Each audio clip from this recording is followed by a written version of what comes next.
Tout commence loin du plateau de Versailles, dans la boue fertile d'une ferme de la Somme.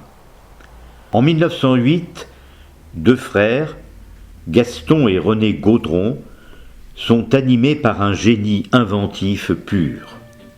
Dans leur ferme de Romiotte, ils construisent leur premier appareil.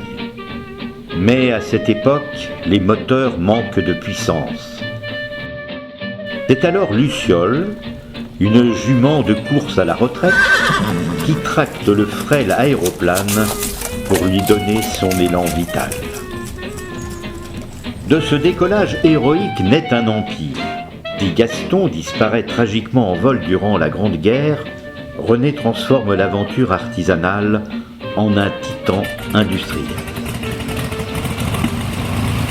Entre les deux guerres, les usines Gaudron produisent plus de 10 000 avions. Mais le terrain d'ici les Moulineaux devient trop étroit pour tester ces nouvelles machines. René Gaudron rêve d'un horizon plus vaste.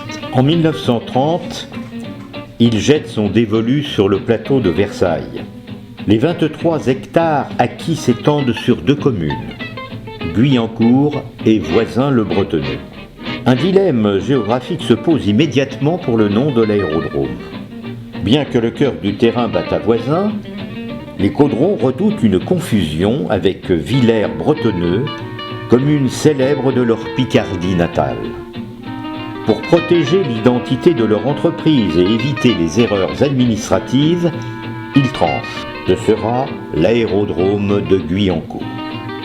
En 1933, l'alliance historique avec Louis Renault fait basculer le site dans une autre dimension. Guyancourt devient une usine à ciel ouvert. On y érige 4 immenses hangars métalliques Estiottes. Ici, on ne fait pas que voler, on assemble. Les avions arrivent par la route en pièces détachées des usines de Boulogne-Billancourt pour être montés et testés sur place. Vérifions calmement, messieurs. D'accord, je teste cette pièce. Elle fonctionne bien, je vérifie l'outil. Parfait. Pourtant, fidèle à ses racines paysannes, René Gaudron y maintient une gestion pastorale pour l'entretien des pistes. Oui, je me rappelle les meetings aériens d'autrefois. C'était une belle époque pour l'aviation.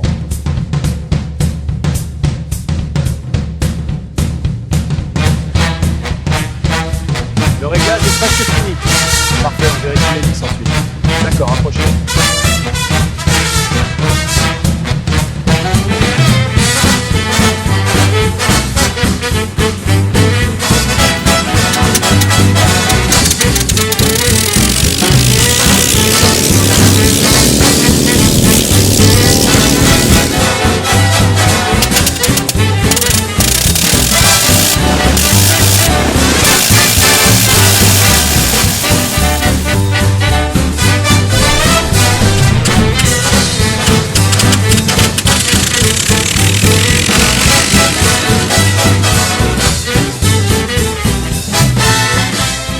Le plateau devient alors le centre du monde aéronautique et attire les caméras.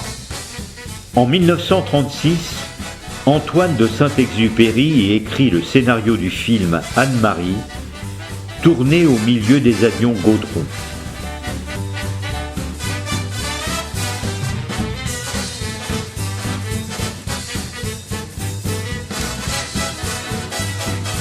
Mais le moment le plus spectaculaire survient en 1955. Le réalisateur Billy Wilder choisit Guyancourt pour son film L'Odyssée de Charles Lindbergh. Pour représenter l'arrivée historique au Bourget de 1927, le terrain de Guyancourt est transformé en plateau de tournage géant.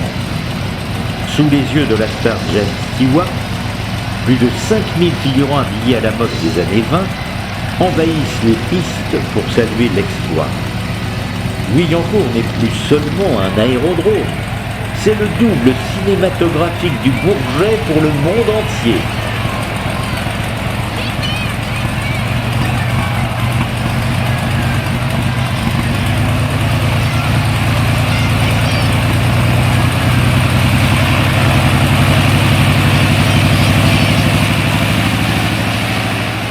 Également, En 1953, Venez voir le nouveau film de Jean Dréville.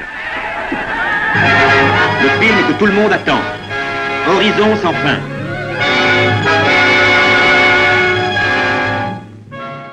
c'est sur cette même piste que l'actrice Gisèle Pascal a retracé l'épopée d'Hélène Boucher, l'étoile filante qui décolla d'ici pour son dernier vol tragique en 1934.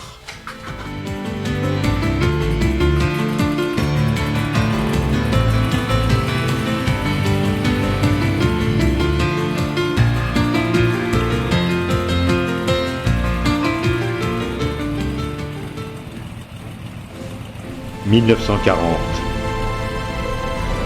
Le vrombissement des rafales se tait, remplacé par les moteurs de la Luftwaffe. L'occupant transforme le site en base militaire stratégique de 200 hectares. Pour échapper aux bombardements alliés, les Allemands développent une stratégie de camouflage ingénieuse.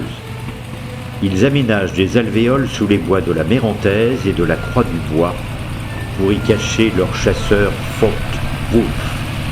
Le terrain subit d'importants dégâts lors des raids aériens.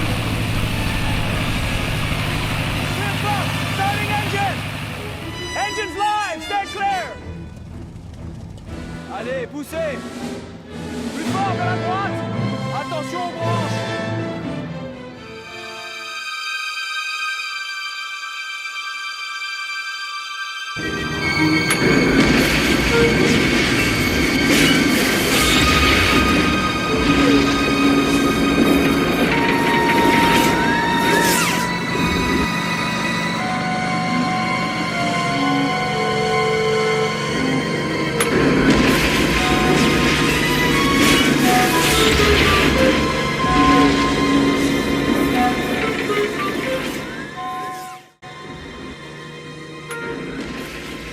Le silence ne reviendra qu'au prix de vifs combats le 25 août 1944. Un détachement de la 2e division blindée du général Leclerc libère enfin le plateau. Mon commandant, la commune est libérée. Bien. Des pertes? Minimes, mon commandant. La route est sûre. Parfait. On avance. Permettant à Guyancourt d'entamer sa 3e vie, celle de l'aviation civile et de loisirs.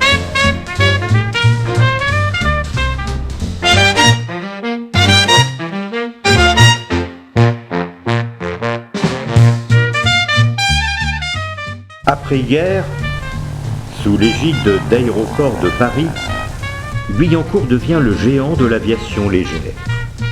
Avec 250 000 mouvements annuels en 1985, c'est l'un des sites les plus actifs d'Europe.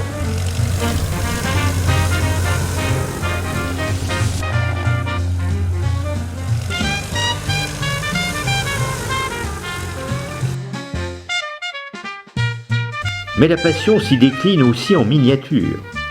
Dès 1938, l'élite mondiale s'y dispute la prestigieuse Coupe Wakefield d'aéromodélisme. Le site devient le berceau du premier club de France, l'ACCM, regroupant 300 membres. Sur les pistes du Sud-Est, les maquettes voltigeantes des champions comme Alain Gonvin côtoient les avions de tourisme. Et au milieu de ce ballet technologique, une astuce écologique ancestrale perdue. Un troupeau de plusieurs centaines de moutons assure l'entretien silencieux des 80 hectares d'herbe. Cette harmonie entre les moutons, les modèles réduits et les pilotes de ligne devient le symbole unique de Guyancourt. Mais le progrès urbain finit par encercler ce sanctuaire. Le projet de la ville nouvelle de Saint-Quentin en Yvelines condamne l'aérodrome. Le 1er octobre 1989, malgré une résistance acharnée des passionnés, les moteurs s'éteignent définitivement. Les pâturages laissent place au quartier de Villarroy et au technocentre Renault.